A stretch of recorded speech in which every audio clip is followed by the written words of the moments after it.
Good morning.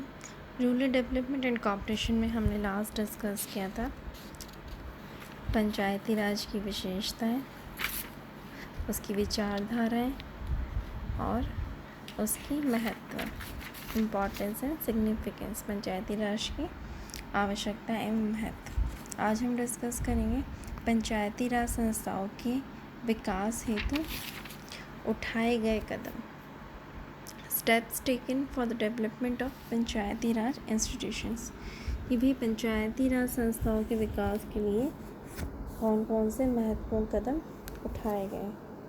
ठीक है, तो कुछ विगत 5 दशकों में पंचायती राज संस्थाओं के विकास हेतु बहुत से कदम उठाए गए हैं।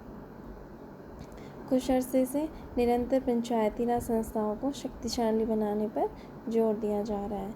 ये इस बात का प्रमाण है कि वही देश की सरकार पंचायती राज संस्थाओं को ग्रामीण विकास के लिए एकमात्र जिम्मेवार इकाई के रूप में स्वीकार करती है। ऐसी स्थिति में जबकि ग्रामीण विकास शासन की प्राथमिकता सूची में स्थान पा रहा है, पंचायती राज संस्थाओं की जिम्मेदारी अधिक बढ़ रही है।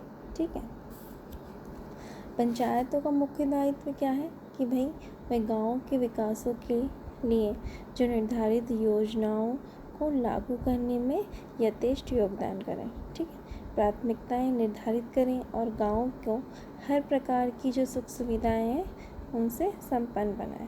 विकास के लाभ से वंचित, पिछड़े एवं जो निर्धन गरीब लोग हैं उनके कल्याण कार्यों को पंचायत गंभीरता से पूरा करेगी, तो निश्चित ही हमारे ग्रामीण अंचल का नक्शा भी बदल सकता है। ठीक है, स्वतंत्रता प्राप्ति के बाद से लेकर अब तक पंचायती राज संस्थाओं के विकास हेतु उठाए गए जो कदम है वो कुछ इस तरीके से है। ठीक है, सबसे पहला है कॉन्स्टिट्यूशनल स्टेप, यानी कि संवैधानिक कदम। ठीक है, सबसे पहला जो कदम स्टेप था वो क्या था, संवैधानिक। ठीक है, संवैधानिक कदम, कॉन्स्टिट्यूशनल स्टेप।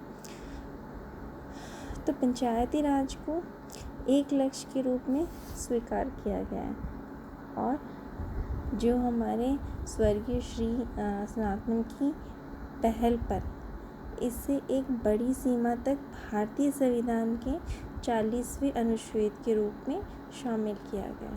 इस अनुच्छेद में ये उल्लेख किया गया है कि भाई राज्य ग्राम पंचायतों का संगठन करने के लिए अग्रसर होगा तथा उनको ऐसी शक्तियाँ और अधिकार हम प्रदान करेंगे जो उन्हें स्वायत्त शासन की इकाइयों के रूप में कार्य करने के योग बनाने के लिए आवश्यक है। इसी संवैधानिक उत्तरदायित्व को पूरा करने के लिए भारत में जो राज्य सरकार ने पंचायत अधिनियम को लागू किया है। ठीक है, दूसरा है बलवंत राय समिति, BR मेहता कमेटी। ठीक है, दूसरा स्टेप। तो श्री बलवंत राय मेहता की अध्यक्षता में योजना परियोजनाओं की समिति के अध्ययन दल 1957 में अपनी रिपोर्ट में स्वशासन के 3 स्तरों पर, यानी कि 3 लेवल्स पे 3 स्तरों पे पंचायती राज संस्थाओं की स्थापना की सिफारिश की थी। ठीक है, इस प्रकार समिति ने राजनीतिक और प्रशासनिक शक्तियों के जो लोकतांत्रिक विकेंद्रीकरण का विचार भी प्रतिपादित किया था। इस समिति की सिफारिश को ध्यान में रखते हुए सबसे पहले राजस्थान में और आंध्र प्रदेश में 1959 में पंचायती राज प्रणाली की शुरुआत की गई थी और उसके बाद और भी विभिन्न राज्यों में इस व्यवस्था को लागू किया गया था। बलवंत राय मेहता समिति का मत था कि भाई उत्तरदायित्व और अधिकारों के बिना प्रगति संभव नहीं है। ठीक है, जबकि समुदाय अपनी समस्याओं को समझते हुए अपनी जिम्मेदारियों को महसूस करें। जो भी उनके द्वारा चुने गए जो प्रतिनिधि हैं उनके माध्यम से आवश्यक अधिकारों का प्रयोग करें तथा जो स्थानीय प्रशासन पर लगातार सतर्क होकर निगरानी भी रखे। इस समिति की जो सिफारिश थी उसके आधार पर देश के अधिकांश भागों में पंचायत राज संस्थाओं का गठन हुआ। बलवंत राय मेहता समिति की रिपोर्ट के आधार पर जिन राज्यों ने पंचायती राज प्रणाली को अपनाया उनमें से अधिकतर में यह व्यवस्था विफल रही। विफल रहने का कारण क्या था कि भाई विकेंद्रीकरण योजना नहीं बन पाई और नेतृत्व का विकास नहीं हुआ। ठीक है, विकास लक्ष्यों को प्राप्त करने के लिए अधिकारियों पर निर्भरता अधिक रही। ठीक है, ये इसी वजह से ये इसका व्यवस्था का विफल होने का कारण बना कि भाई विकेंद्रीकरण योजना नहीं बन पाई। ठीक है, और इसी तरह नेतृत्व का विकास नहीं हुआ। ठीक, नेक्स्ट हमारा है अशोक मेहता समिति। ठीक है, अशोक मेहता समिति ये हमारा तीसरा है।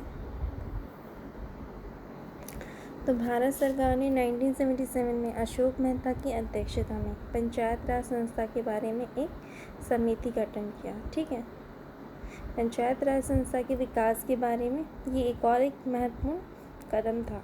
इस समिति ने पंचायत राज की विभिन्न जो संस्थाओं के कामकाज की समीक्षा की और ये जो संस्थाएं उनको पुनः सक्रिय बनाने के लिए महत्वपूर्ण सिफारिशें की।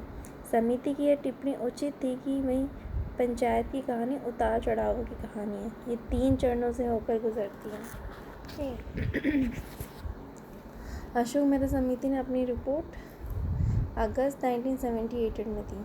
ठीक है, अशोक मेहता समिति ने 2 स्तरों के पंचायत राज मॉडल का सुझाव दिया, अर्थात जिला परिषद और मंडल पंचायत। इस समिति ने ग्रामीण विकास कार्यक्रमों के प्रबंध पर भी जोर दिया और सिफारिश की कि भाई केंद्र और राज्यों के बीच शक्तियों के वितरण की वर्तमान योजना पर पृथक से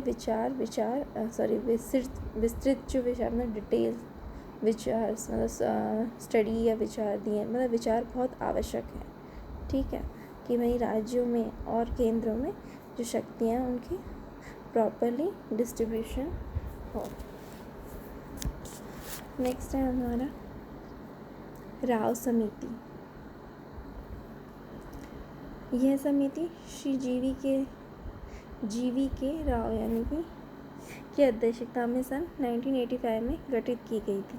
राव समिति की जो इम्पॉर्टेंट सिफारिशें थी, मुख्य सिफारिशें थी, वो क्या थी कि भाई जिला स्तर पर प्रभावी समन्वय एवं उपयुक्त निर्देशन। दूसरा, नियोजन का विकेंद्रीकरण।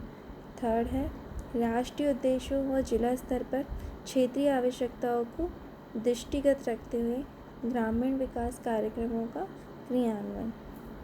ठीक है, ये इसकी मेन सिफारिशें थी।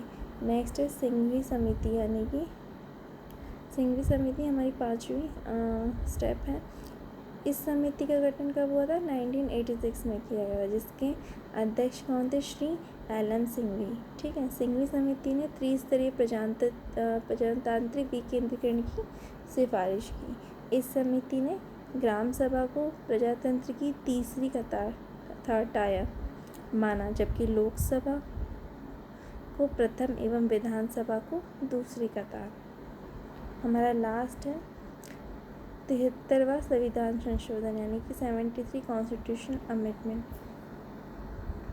वर्ष 1977 से लेकर 1987 तक पंचायती राज संस्था उपेक्षा के दौर से गुजरी।